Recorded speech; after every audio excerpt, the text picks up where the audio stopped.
We're back with Incredible Hokes Summer of 2015 edition. I am Chris. I'm Mark. This one will be more on a social issue that is a big story in the summer of 2015. And we got a long time between here and the election for president in 2016. So we got a lot. We haven't even had primaries yet. Primaries start after the first of the year. When are the primaries? January 2016. January 2016. Yeah, that's really, yeah. So, okay, so we got a lot of time, but right now, in the summer of 2015, we have Trump fever spreading across the country. Yeah, and kind of a phenomenon. We're not going to go with this from a political point of view. We're approaching this more of a social or kind of a, how would you want to word this? I think you said cultural. A cultural point of view. Cultural significance. I know, speaking for myself, I'm going to keep my who I'm voting for out of this, and that kind of thing, my politics out of this. Sure, likewise. But it's kind of such a phenomenon that, and we were talking about it, and in the span of this is a true story. On Thursday, I think it was, he came up in 3 different conversations with 3 different people. That's no joke, and I'm not even the one that brought him up. That's an absolute fact. Wow. I didn't tell you that before. It came up in the office. He came up at lunch, and then he came up with a client meet that afternoon. So, and I didn't initiate any of those. They all just came up organically. So he's definitely a cultural phenomenon, and one of the things we talk about is the culture. So, I guess what is your kind of, again, I don't want to go who we're going to vote for, that kind of thing, and I'm not trying to look at the rights and wrongs. Speaking more to the phenomenon, what do you think of what's going on with Trump?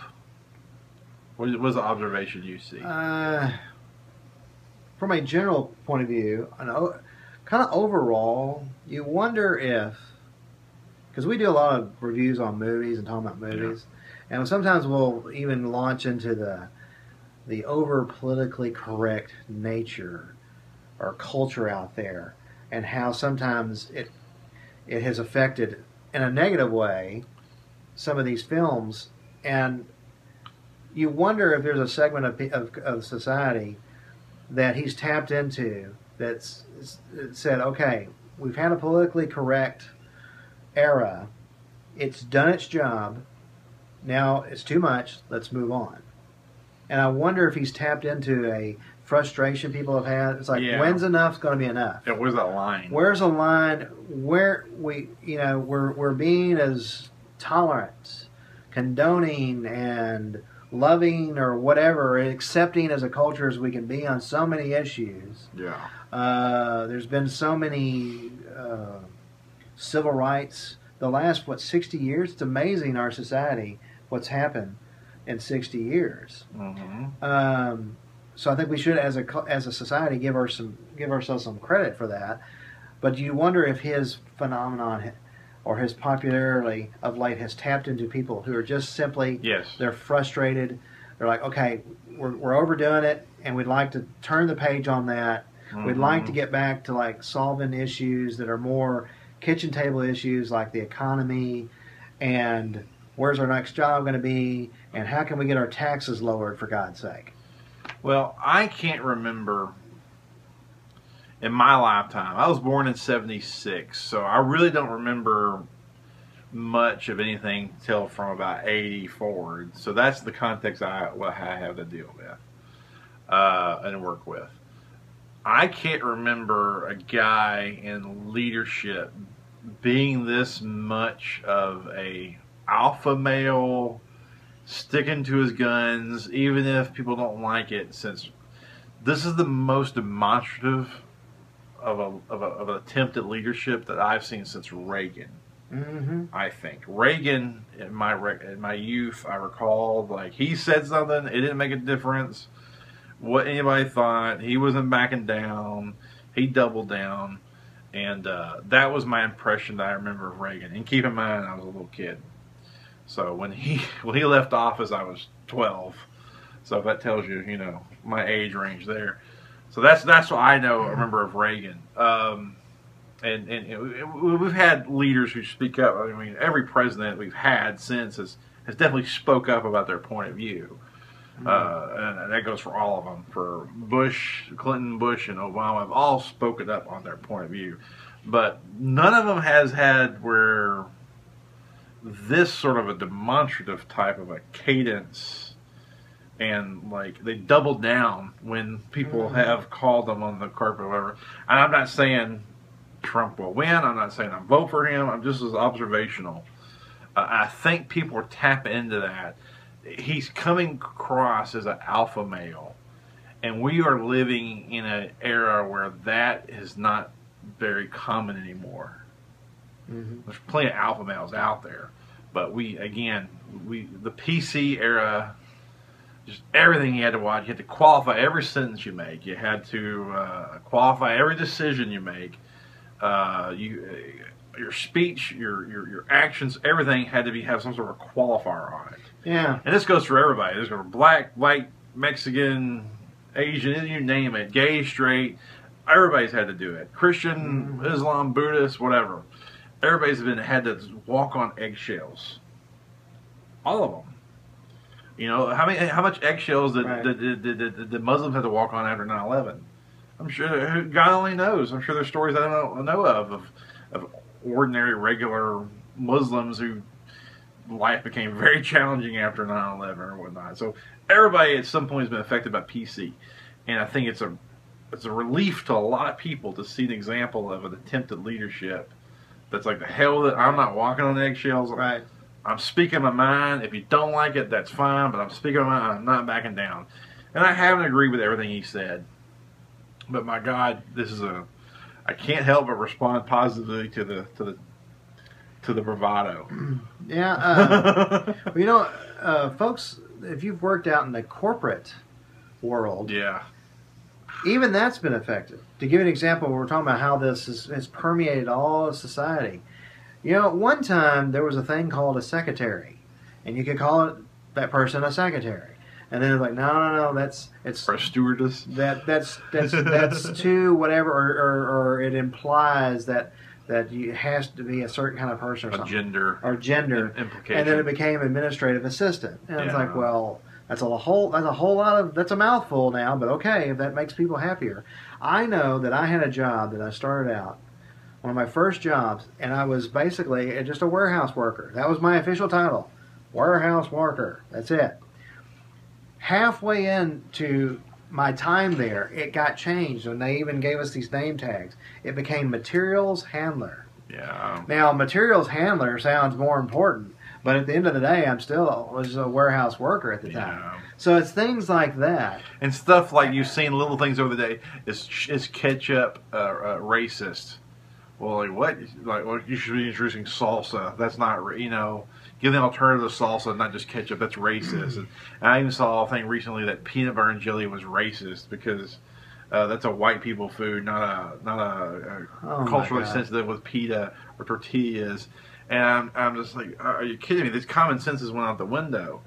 And these are little minor examples. We're even being PC on this show because of what we're really thinking. We're trying to tone down, not say. Yeah, we're having a bipartisan discussion here. Now, it's interesting because in real life, I know I'm like super opinionated. I think we mentioned that before. I have opinions galore. Well, so yeah, I'm actually very political and spiritual, passionate. and yeah, I've got all kinds of thoughts. But I mean, it doesn't behoove us to go into that realm. Well, I have them too, and not so much political as you are. I just keep them to myself because I want everybody's money. I'll be point blank about it. The reason why I keep my mouth shut is because I want a liberal's money as much as I want a conservative's money. Well, and I don't want to be hypocritical because we're always complaining about, like, the NFL, how the NFL, we want politics out of it. That's our safe haven. Yeah. So if people are watching our show, I want them to kind of like be able to come here and have somewhat of a safe haven from all that other stuff.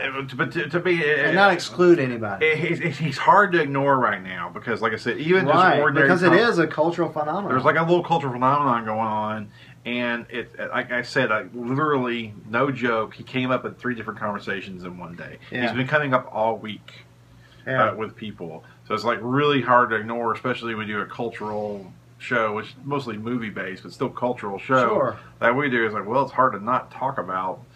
So anyway, well, Well, I have, Trump himself to get talk about him and how how he'll say something and he shows, or at least he's trying to like show leadership and he doesn't back down. Yeah. There was another candidate that 2 weeks after they announced, in 1 week they had done a spot on Telemundo, and it was a position that everyone, of course, that's one of the things that Trump has really set ablaze is the discussion on immigration. Well, he made a comment on it on a Monday or a Sunday, and he spent the rest of the week. He literally this other candidate changed his position like 4 times because it was done in Spanish. So he kept saying, "Well, no, I said this and this," and then someone went and translated what he said, and Art was like, no, we did the translation. You didn't say that. And he was like, oh, and then he had to backtrack, and then he had to Oh, that's crazy. It's that kind of thing that people get frustrated with. Okay. It's like in 1 week you've changed your position 4 times, and then have somebody like Trump go, that's what I said, and then that's the end of story. And I think there is enough people frustrated out there that taps into, and they appreciate that. It's like, well, I may not agree, but thank goodness he's at least know where he stands. Well, and that's what it comes down to. The McCain thing, going with the McCain thing. He said, he criticized his war record and his Senate record and things like that. I might not agree with Trump, but we've been so PC'd and apologized to death. We're the only country I've ever known in the world to get attacked and we apologize for it.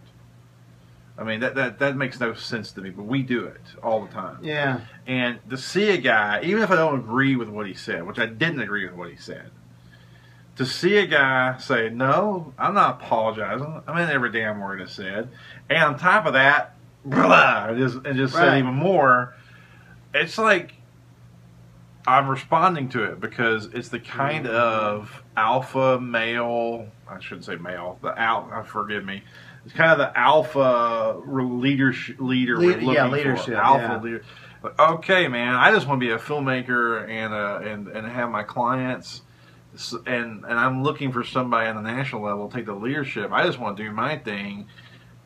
Now this looks like somebody I can trust to, when the chips are down or when things get a little hairy, he will stick to some principles guns.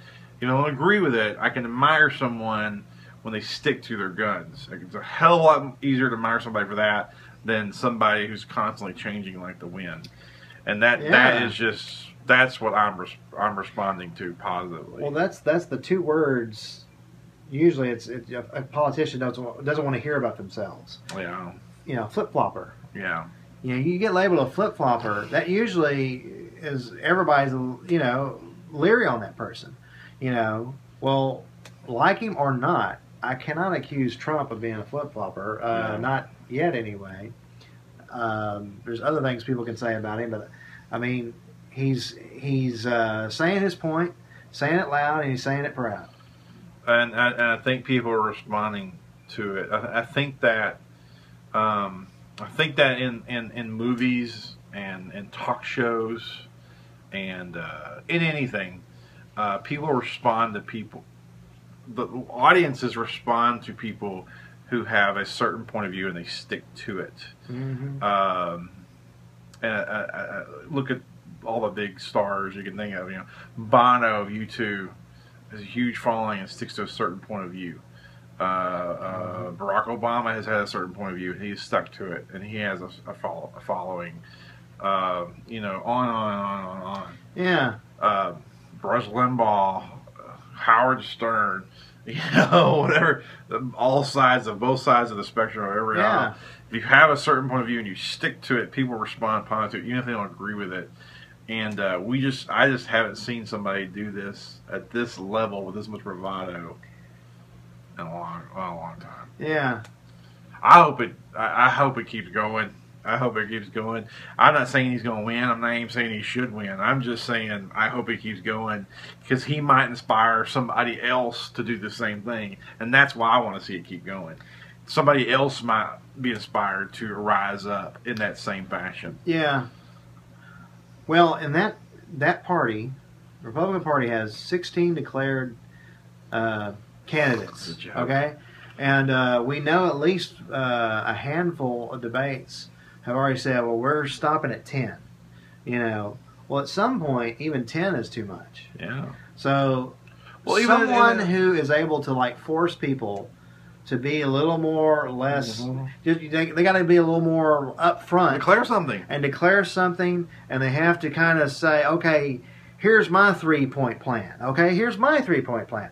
And everyone has to kind of come forward a little more assertive. And I think doing that is going to be a more interesting race, and you're going to be better off in the long haul. So I think he can help on that issue. And I think any party, whether it's Democrat or Republican, the sooner you get down to 3 candidates is always for your I'm looking benefit. for I'm hoping a Democrat leader will come up and have the same decisiveness and bravado or whatever else. I don't care what side of the aisle they come from. It can be an independent libertarian. I don't care what it is. Just have some bravado and have some convictions and boldly declare them and not back down from them. Because I haven't seen anybody do this on this big a stage in quite a while. So yeah, seems like our country has gotten to. Seems like we've walked a while, kind of tiptoeing. Yeah, far too long. Um, and then what's funny is we're doing it on this show. Because we are. I mean, we have we totally are. I mean, because I'm doing everything I can to hold back and say I'd split the audience immediately if I came out and told you what I have opinions galore, but I'm not going to do it. Same here. I could go down a whole have a bullet point list and then you have opinion. Oh man, that's the thing is I can tell you an opinion on literally anything you throw at me, whether it be abortion to what kind of cheese I prefer. I can give you an opinion on anything. Yeah. I'm pretty decisive. Favorite steakhouses. Okay, I'm pretty decisive on anything you throw at me. So. We're being very reserved. We just want to talk about the social, cultural impact of Trump, and I think that's long story short. I think people are responding to the balls he's got, the guts, and to hammer that point home, Thursday, just this past Thursday, he was in Laredo. He was in Laredo. That's right. And that guy from Telemundo was asking him a question. And apparently, it was really over old business at this point, and he was kind of pressing on that. He told the guy basically, "No, you're done." I mean, it was just kind of like, "Hey, when the last time you saw a Republican, any Republican, tell a media guy, no, your question's done, and go on and get away with it?" Yeah.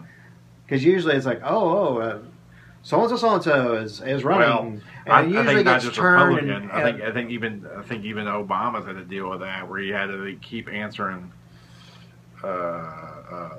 misleading questions or whatever else. I think they all have suffered from that. Well, to be fair, I should have said politician. You're right. Yeah. So I think to be fair, that's happened to both sides of the aisle. And anyway, I had to catch myself. I almost said something. Yeah. All right. So, what do you think of the Trump phenomenon? Write your congressman. Call in your local radio show and let them know your opinion. Well, it's our civic duty to stay informed, so I will pass that along.